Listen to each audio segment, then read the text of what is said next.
सामाजिक परिवार के सभी सदस्यों को, और वो भी जो ये वीडियो देखने के बाद ये न्यूज बुलेटिन, जिसको कहते हैं खबरों का बुलेटिन, विश्लेषण के साथ इसको देखने के बाद मेरे सामाजिक परिवार के सदस्य बन जाएंगे। आप सभी लोगों को नमस्कार। रात के 9:30 बज चुके हैं और मैं हूं हर्षवर्धन त्रिपाठी, दृष्टिकोण लेकर हर सोमवार से शनिवार हर रात 9:30 बजे। और मैं खबरों की आज की शुरुआत करूं, इसलिए सबसे पहले जो खबर मैं आपको बताने जा रहा हूं, अटल टनल का काम पूरा हो गया है। जो मनाली से लेह को जोड़ने वाली अटल टनल है, वैसे तो शुरुआत में इसको 6 वर्ष में पूरा करना ऐसा तय किया गया था, लेकिन इसको पूरा करने में 10 वर्ष लग गए। और ये मनाली से लेह की जो 46 किलोमीटर की दूरी है, ये इसको कहें कि 4 घंटे बचाए जा सकेंगे, यानी 4 घंटे कम लगेंगे। और जो ये टनल है, इसमें हर 60 मीटर पर सीसीटीवी कैमरा लगा हुआ है। और ये जिसको कहें कि दुनिया में ये एक अप्रतिम उदाहरण होगा, और हर दृष्टि से, कनेक्टिविटी के लिहाज से भी और सुरक्षा की दृष्टि से भी ये बेहद महत्वपूर्ण जानकारी है। इसलिए मुझे लगा कि आज की जो शुरुआत है दृष्टिकोण की, इसी से करनी चाहिए।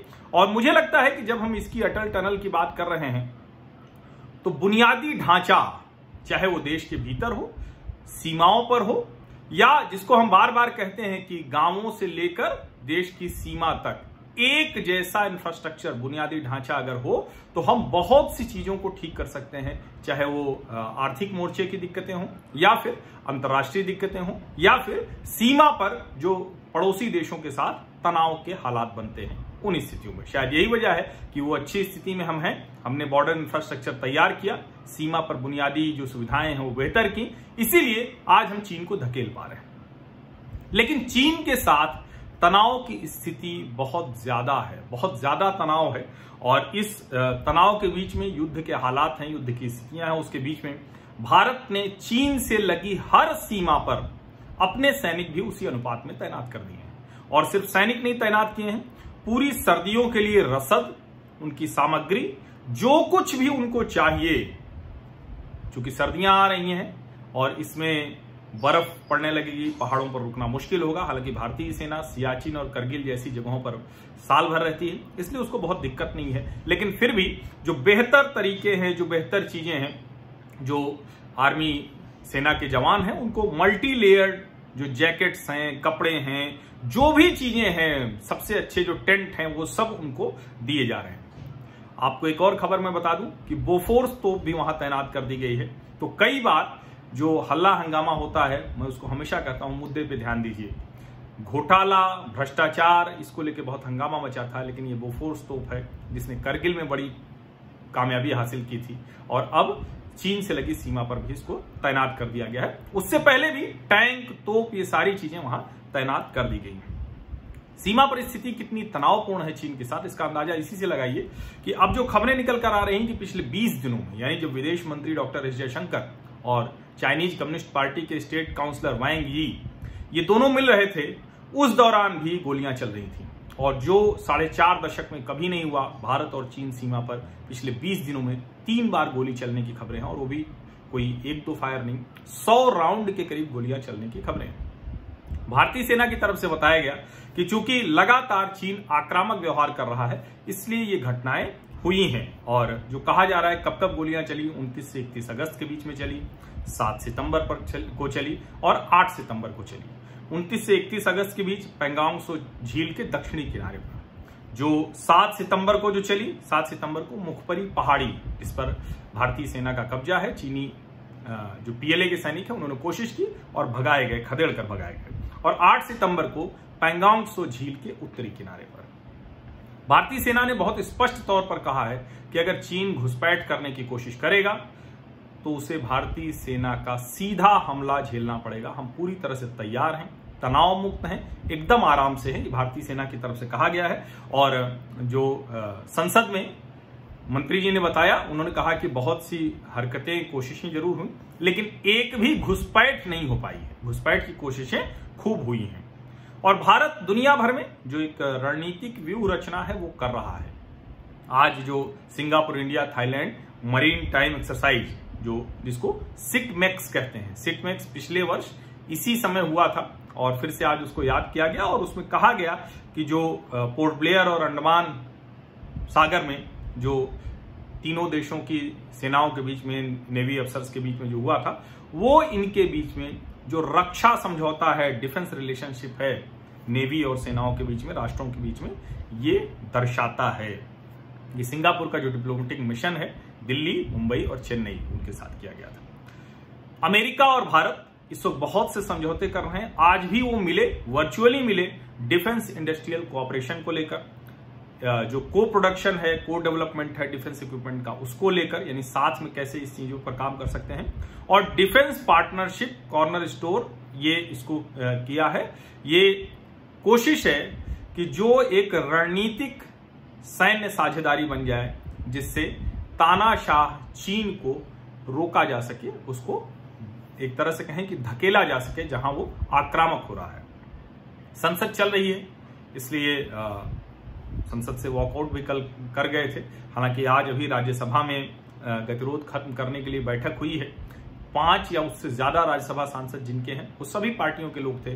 सरकार की तरफ से रक्षा मंत्री राजनाथ सिंह, पीयूष गोयल वाणिज्य मंत्री, थावरचंद गहलोत, प्रहलाद जोशी, वी मुरलीधरन, ये सब लोग थे। इसके अलावा आनंद शर्मा, गुलाम नबी आजाद और टी शिवा जैसे नेता थे। कुल मिलाकर यही कि जो बिजनेस है वो एज यूजुअल चले, उसमें गतिरोध नहीं होना चाहिए। ऐसे ही महामारी के समय में संसद चल रही है, इस वक्त वॉकआउट नहीं हो, जो चीजें हैं उस पर बातचीत हो सके। लोकसभा में विपक्ष के नेता अधीर रंजन चौधरी, उन्होंने चीनी घुसपैठ पर जवाब मांगा है। उन्होंने कहा कि जो जासूसी की खबरें आई कि 10,000 से ज्यादा लोगों को निशाने पर लिया हुआ है, सर्विलांस किया जा रहा है चीनी कंपनी के जरिए, तो उस पर भी सरकार को जवाब देना चाहिए। और आईटी मिनिस्ट्री क्या कर रही है, हम कितने सजग हैं, कितने चैतन्य हैं, वो उन्होंने कहा।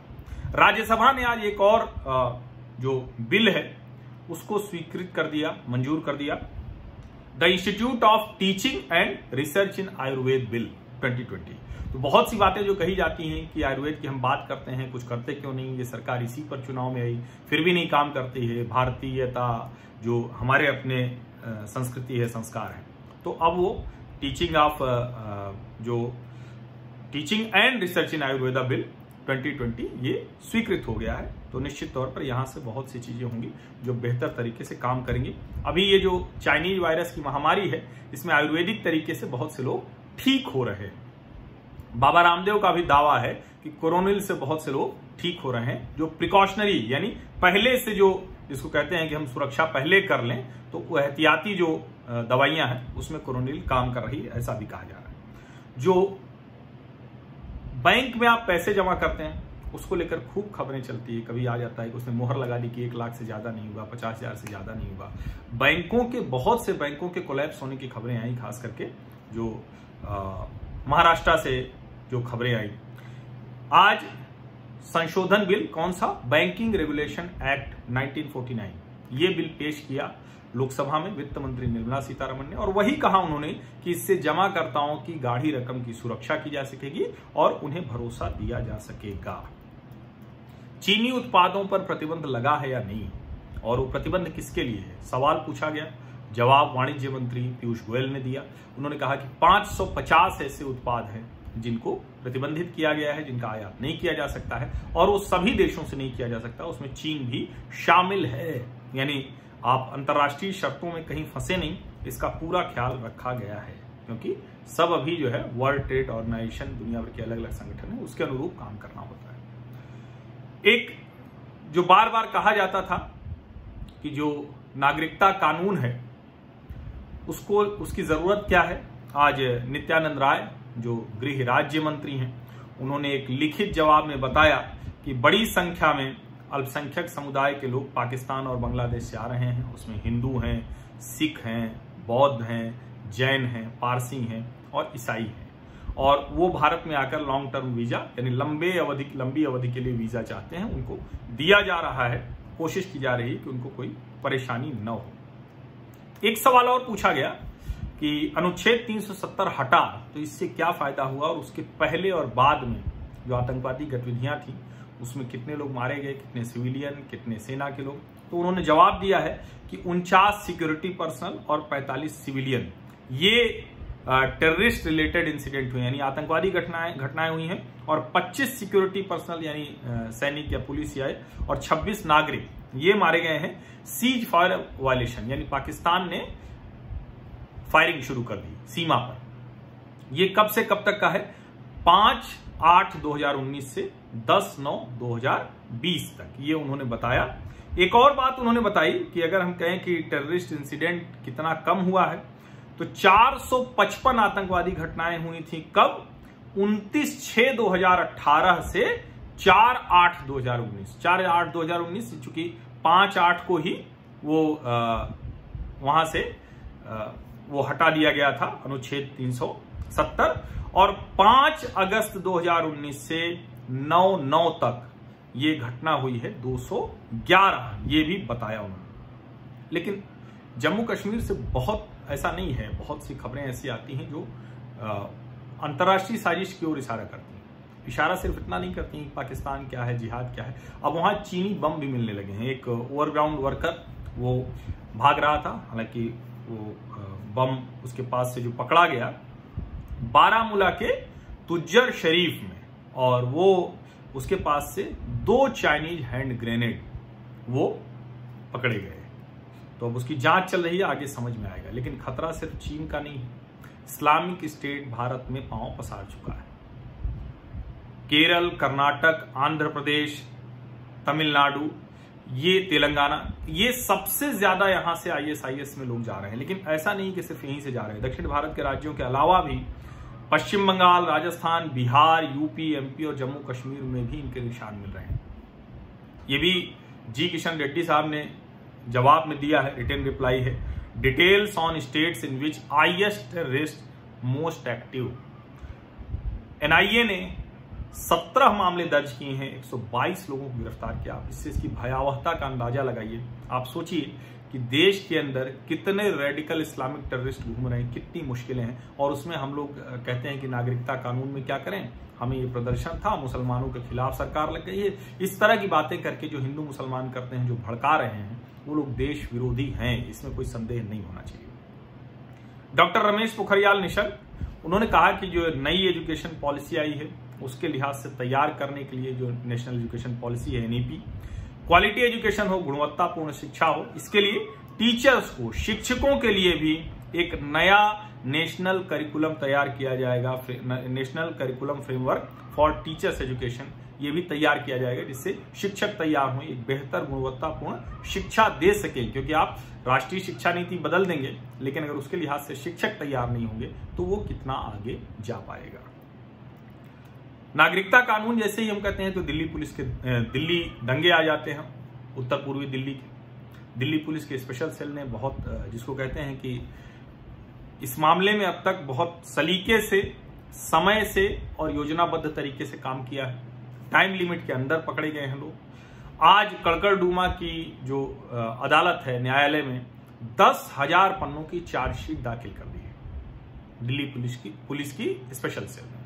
और इसमें 15 आरोपियों के नाम हैं, जिसके तहत इन लोगों के खिलाफ मामला दर्ज किया गया है। वो है UAPA, unlawful activities prevention act, IPC Indian penal code और आर्म्स एक्ट। इसके तहत इन लोगों के खिलाफ मामला दर्ज किया है। लेकिन इसमें उमर खालिद और शर्जील इमाम का नाम नहीं है। दिल्ली पुलिस की तरफ से जो जानकारी आ रही है कि वो सप्लीमेंट्री चार्जशीट में इन लोगों के नाम होंगे, क्योंकि गिरफ्तारी देर से हुई तो उनकी चार्जशीट अभी नहीं उसमें है, उनका नाम नहीं है। दिल्ली पुलिस ने दिल्ली दंगों की जांच में एक व्हाट्सएप ग्रुप पकड़ा है, और उस व्हाट्सएप ग्रुप में सड़क रोकने, दंगा करने, बवाल करने, जो हिंसक सामग्री है उसको जुटाने, इस सब की जानकारियां उसमें भरी पड़ी हुई हैं, जिसको इसमें शामिल किया गया है। केरल आजकल बहुत चर्चा में है। हालांकि समझ में नहीं आता कि इतनी सोने की तस्करी की खबरें केरल से क्यों आती हैं। इतना जो विदेशी मुद्रा अवैध तरीके से लेकर जो लोग आते हैं केरल के ही एयरपोर्ट्स पर क्यों पकड़े जाते हैं। केरल में बहुत ज्यादा, जिसको कहते हैं कि अजीब सी स्थिति है, विचित्र स्थिति है। वहां की वामपंथी सरकार कहती है कि आप प्रदर्शन कर रहे हैं तो आप कोरोना फैला रहे हैं। कांग्रेस हो या भारतीय जनता पार्टी, वो केटी जलील जो मंत्री हैं उनके खिलाफ प्रदर्शन कर रहे हैं। आज भी भाजपा की महिला मोर्चा के कार्यकर्ताओं ने किया, भाजपा के कार्यकर्ताओं ने किया, जो NSUI के छात्र हैं उन्होंने प्रदर्शन किया और पुलिस ने बहुत बर्बरतापूर्ण कार्रवाई की है। उनके ऊपर लाठियां चली हैं, उनकी छाती पर पुलिस वाला बैठा हुआ है, उनको गिराकर बुरी तरह से चारों तरफ से घेर के पुलिस वाले मार रहे हैं और उस पर पिनराई विजयन कहते हैं कि ये धरना प्रदर्शन ये कोरोना फैलाने की साजिश है। केटी जलील से लगातार एनफोर्समेंट डायरेक्टरेट ED पूछताछ कर रहा है इस मामले में और ये मसला बहुत गंभीर है क्योंकि सोने की तस्करी जब स्वप्ना सुरेश और शिवा शंकरन जो इनके प्रमुख सचिव थे पिनराई विजयन के, ये फंसे थे तो ये मामला तभी लगा था कि इतना छोटा मामला नहीं है, हल्का मामला नहीं है, इसके तार बहुत गहरे हैं और उसको पकड़ना पड़ेगा, उसको जरूरी है कि उसको खत्म किया जाए क्योंकि ये जो बहुत से अलग अलग देशों से, और कमाल की बात यह है कि ये सिर्फ इतना भर नहीं है, गोल्ड स्मगलिंग रैकेट सबसे ज्यादा अवैध विदेशी मुद्रा वहां मिलती है, सबसे ज्यादा वहां से लोग ISIS में जाते हैं, इस्लामिक स्टेट में। तो ये सारी चीजें मिलाकर मुझे लगता है कि बहुत खतरे की बात है, चिंता की बात है। हालांकि वहां की राज्य सरकार बहुत कुछ इसको मानती नहीं है, इसको बहुत डाउन प्ले करती है। वहां सबसे ज्यादा राजनीतिक हिंसा भी होती है। केरल में सोने की तस्करी के ही मामले में आर्थिक अपराध के जो अतिरिक्त मुख्य न्यायिक दंडाधिकारी आर्थिक अपराध हैं, उन्होंने एक आरोपी केटी रमीज उसको जमानत दे दी है। 12 जुलाई को रमीज को विट्टाथर मलप्पुरम से गिरफ्तार किया गया था। मैं आपको कह रहा था ना कि यहाँ सबसे ज्यादा तो अभी आज भी जो एयर इंटेलिजेंस यूनिट है कन्नूर इंटरनेशनल एयरपोर्ट पे, उसने विदेशी मुद्रा 10 लाख की वो पकड़ी है। उसमें चाइनीज युआन है, UAE का दिरहम है और US डॉलर भी है। CISF की मदद से इसको किया गया और वो जो यात्री आ रहा था वो आबू धाबी से आ रहा था। एक मामला है जो बहुत समय से है और इस पर सरकार ने स्पेशल कोर्ट बनाई, चल भी रहा है। जो MP MLA हैं उनके कभी के भी मामले हों वो जल्दी जल्दी हों, लेकिन फिर भी अपराधी तो घुस जा रहे हैं। चुनाव आयोग ने भी कहा कि अब उनकी पहले आपको विज्ञापन देना पड़ेगा, 3 बार देना पड़ेगा, पार्टी भी देगी, फिर भी वो मामला नहीं है। आज बीजेपी के ही एक नेता, भाजपा नेता, वो सर्वोच्च न्यायालय में अधिवक्ता भी हैं, अश्विनी उपाध्याय, उन्होंने कहा कि ये स्पेशल कोर्ट ज्यादा बनाइए, जल्दी जल्दी ऐसे जो भी अपराधी हैं वो एक्स MLA हों या अभी हों, पूर्व सांसद विधायक सबको जल्दी से या तो मामले से वो बरी हो रहे हैं तो बरी हो जाएं, और नहीं तो अगर अपराधी हैं जो कहते हैं कि आरोपी से वो अभियुक्त अगर सिद्ध हो गया, उनके ऊपर दोष सिद्ध हो गया हो तो उनको रोका जाए। सर्वोच्च न्यायालय ने कहा है कि इस पर वो कोई कड़ा फैसला सुना सकते हैं और बेहतर होगा कि ऐसे लोगों को अगर चुनाव लड़ने से रोक दिया जाए, किसी भी पार्टी में हो, कोई पार्टी छोड़ती नहीं है, जब उसको लगता है कि अच्छा ठीक है इनके जरिए हम चुनाव जीत सकते हैं तो उनको सांसद विधायक का टिकट खूब देती है। SC कोलेजियम, जो कोलेजियम के जरिए न्यायाधीश बनते हैं न्यायालयों में, उसको लेकर बहुत सा विवाद होता रहता है। अभी उत्तर प्रदेश के 7 न्यायिक अधिकारियों ने कह दिया है कि उनका नाम कोलेजियम की तरफ से इलाहाबाद उच्च न्यायालय के अतिरिक्त न्यायाधीशों की सूची में क्यों नहीं भेजा गया, और इस पर सर्वोच्च न्यायालय ने आज सुनवाई की उस अपील पर जो सेक्रेटरी जनरल हैं सर्वोच्च न्यायालय के और इसके अलावा विधि मंत्रालय, उनसे 4 सप्ताह में जवाब मांगा है। कई बार ये आरोप लगता है कि न्यायालयों में मतलब परिवार के लोग, जानने वाले लोग और एक दूसरे की सिफारिश वाले लोग ही आगे बढ़ते हैं। इसको इसलिए भी करना चाहिए क्योंकि अभी प्रशांत भूषण ने तो मुख्य न्यायाधीशों पर ही आरोप लगा था और 1 रुपए दिखा के वो चले गए, और अभी उस 1 रुपए के खिलाफ भी वो फिर से मामला दायर कर रहे हैं। बाबरी मस्जिद, बाबरी जो ढांचा था उसको ध्वस्त करने का मामला अभी चल रहा है। राम मंदिर का निर्माण कार्य शुरू हो गया है, खंभे खुद हैं, 100 फीट नीचे तक पिलर बनेगा, लेकिन उस ध्वंस पर 30 सितंबर को फैसला सुनाया जा सकता है। वो निर्णय जो CBI के विशेष न्यायाधीश हैं SK यादव, वो फैसला सुनाएंगे और सभी जो आरोपी हैं उनको अदालत में सुनवाई के दौरान जब निर्णय सुनाया जाएगा उस दौरान रहने को कहा गया है। अब इस पर एक बात जरूर मैं कहूंगा, एक टिप्पणी जरूरी करूंगा कि इस पे फैसला जो भी आए, निर्णय जो भी आए, लेकिन एक बात तो तय है कि अब इतना इसमें कहीं कोई भ्रम की स्थिति नहीं है कि उस जगह पर राम जन्मभूमि में बाबरी मस्जिद जो बनी थी वो गलत बनी थी, बरसों से उसकी लड़ाई हो रही थी। ध्वंस एक कानूनी प्रक्रिया के खिलाफ है, उस पर फैसला आएगा और चूंकि जो अदालती कार्रवाई है, जो कानूनी कार्रवाई है, वो किसी न किसी को दोषी ठहराएगी, किसी न किसी को मुक्त करेगी।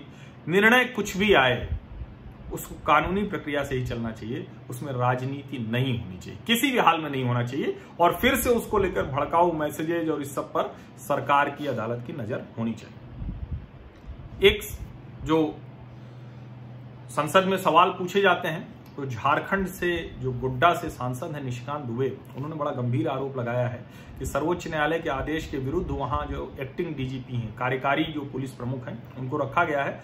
और कोविड जब से शुरू हुआ चाइनीज वायरस, तब से अब तक 75,000 मामले दर्ज हो चुके हैं। वो गृह मंत्रालय से कह रहे हैं कि इसमें दखल कीजिए। महाराष्ट्र सरकार ने एक अच्छी खबर सुनाई है। वहां बहुत मुश्किल हालात हैं, चाहे डॉक्टर्स के लिए हो, चाहे पुलिसकर्मियों के लिए हो। 12,500 पुलिसकर्मियों की भर्ती की जाएगी, नियुक्ति की जाएगी। बहुत अच्छी खबर है। महाराष्ट्र के गृह मंत्री अनिल देशमुख ने यह बताया। और मुझे लगता है कि जिस तरह के तनाव में पुलिसकर्मी रहते हैं, जिस तरह से 12-12, 16-16 घंटे की ड्यूटी करते हैं, देश भर में पुलिस सुधार बहुत जरूरी है और बहुत आवश्यक है कि सभी राज्य नियुक्तियां करें, जिससे कि जो कानून व्यवस्था का मसला है वो भी ठीक रहे और जो पुलिसकर्मियों की सेहत है, पुलिसकर्मियों का घर परिवार है, पुलिसकर्मियों को जो तनाव होता है वो सब न रहे। उससे भी बहुत से मामले सुलझाए जा सकते हैं। जब पुलिसकर्मी खुद तनाव में रहेगा, जब एक ही पुलिसकर्मी को 4 पुलिसकर्मियों का काम करना पड़ेगा, तो कई बार मामला गड़बड़ भी होता है। महाराष्ट्र से एक और खबर है। देवेंद्र फडणवीस, उन्होंने प्याज के निर्यात पर लगा प्रतिबंध रद्द करने के लिए वाणिज्य मंत्री पीयूष गोयल को चिट्ठी लिखी है। अब वो चूंकि नासिक के प्याज कारोबारियों का बड़ा दबाव है, उन्होंने एकदम जो तीनों जो कानून पास किए गए हैं, essential commodities amendment bill, farmers product trade and commerce promotion and facilitation ordinance and farmers empowerment and protection agreement on price assurance ordinance, इन तीनों जो कानूनों का है, इसको लेकर बहुत किसान विरोध कर रहे हैं। एपीएमसी से बाहर मामला आ जाएगा, किसान नेताओं की ठेकेदारी चली जाएगी।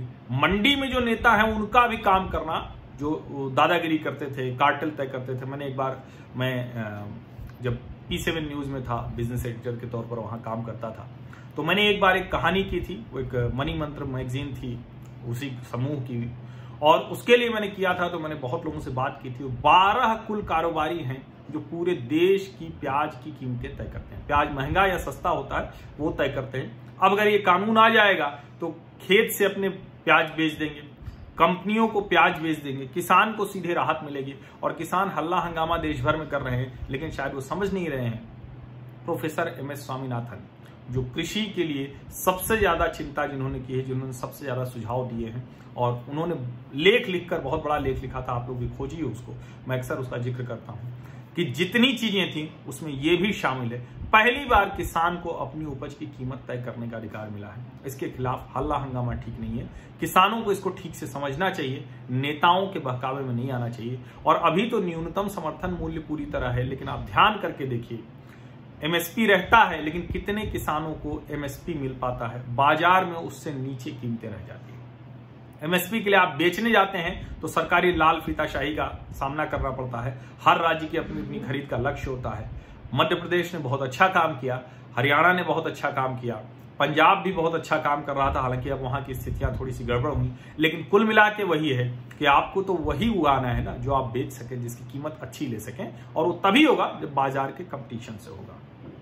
पंजाब में भी इसको लेकर विरोध हो रहा है, मामले दर्ज हुए, धारा 144 लगी हुई है। अमरिंदर सिंह ने कहा कि किसी के ऊपर धारा 144 नहीं लगेगी, किसान के ऊपर नहीं लगाना चाहिए। अच्छा फैसला है कैप्टन अमरिंदर का, लेकिन अब उनको राजनीति नहीं करनी चाहिए कि इसके खिलाफ हम अदालत जाएंगे या कुछ करेंगे।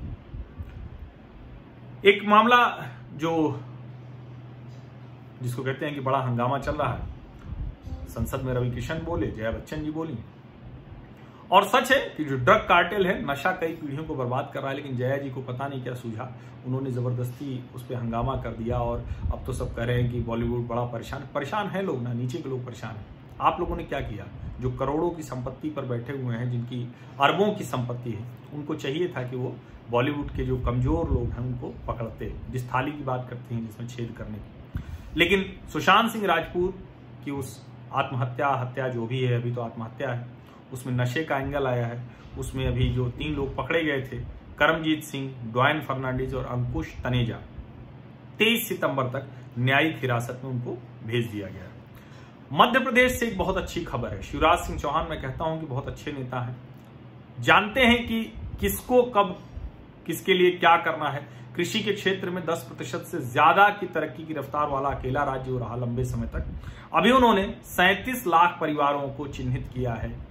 अन्नपूर्णा योजना के तहत 1 रुपए किलो की दर से गेहूं, चावल और नमक दिया जाएगा। ये बहुत जरूरी है।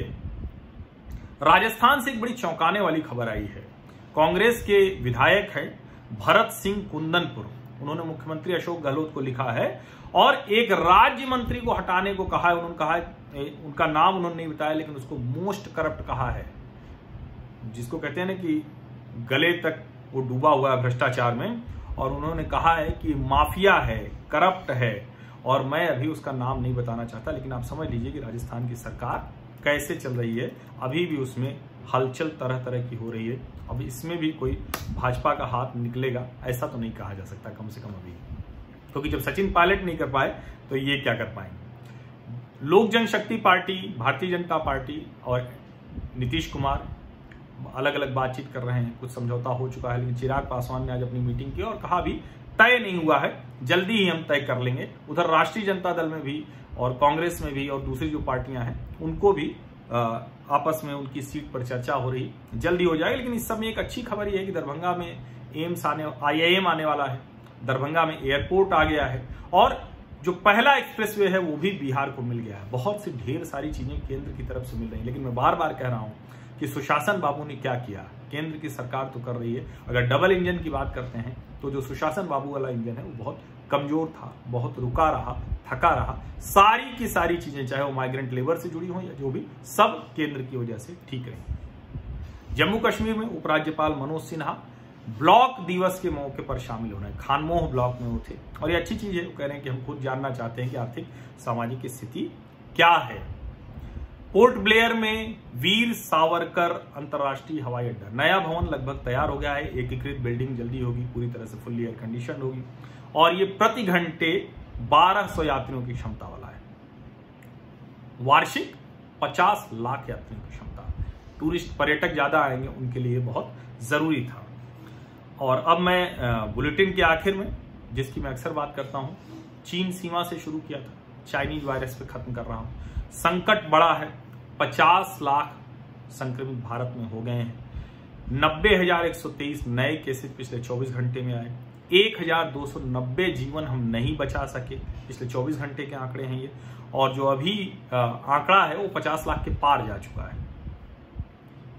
9,95,000, 10 लाख मान लीजिए, करीब 10 लाख एक्टिव केसेज हैं, यानी इतने लोग अभी भी संक्रमित हैं। और 39 लाख से ज्यादा, यानी करीब करीब मोटा 40 लाख के आसपास ये ठीक होकर घर जा चुके हैं। लेकिन 82,000 से ज्यादा जाने हम नहीं बचा सके हैं। ये बहुत चिंताजनक स्थिति है, लेकिन हमें एहतियात करते हुए, सब जिसको कहते हैं कि हर तरह के बंदोबस्त के साथ, सुरक्षा के साथ जीवन तो चलाना पड़ेगा। आर्थिक गतिविधि चलनी बहुत जरूरी है। 1,19,000 पैसेंजर वो 15 सितंबर तक वो हवाई सेवा का इस्तेमाल कर चुके हैं, और 1282 डिपार्चर और 1279 अराइवल, कुल 2561 वो जो 15 सितंबर का आंकड़ा है कुल, जो है मिनिस्ट्री ऑफ सिविल एविएशन ने दिया है। एक और चीज कि रूस की जो स्पुतनिक जो वैक्सीन की बात है, वो जिस दिन भारत के नियामक से उसको स्वीकृति मिल जाएगी, रेड्डीज लैब 10 करोड़ डोज उनसे लेगा, इसकी सहमति बन गई। बहुत बहुत धन्यवाद आप सभी लोग का आज के दृष्टिकोण में शामिल होने के लिए। और प्रतिदिन रात 9:30 बजे दृष्टिकोण मेरे साथ, सोमवार से शनिवार। आप सब्सक्राइब जरूर कर लीजिए, नोटिफिकेशन वाली घंटी जरूर दबा दीजिए। और जो मैं बार बार कहता हूं कि ये चैनल मुफ्त था, मुफ्त ही रहेगा, ज्वाइन बटन नहीं लगेगा। लेकिन आप में से जो लोग भी स्वैच्छिक तौर पर आर्थिक सहयोग करते हैं, उन सभी का बहुत धन्यवाद। सामाजिक परिवार हमारा बड़ा हो रहा है, हमारी जिम्मेदारी भी बड़ी हो रही है, और इसका एहसास मुझे बहुत अच्छे से है। ये नया बदलाव आपको कैसा लगा? कुछ कोशिश मैं करता रहूंगा, और इस बदलाव को एक सामाजिक परिवार के ही साथी हैं गौतम, उन्होंने करके दिया है। तो कुल मिलाकर ये है कि जो कुछ भी है, मेरे इस पूरे YouTube चैनल की बेहतरी में सामाजिक परिवार का बहुत बड़ा योगदान है। आप सभी लोगों का बहुत बहुत धन्यवाद।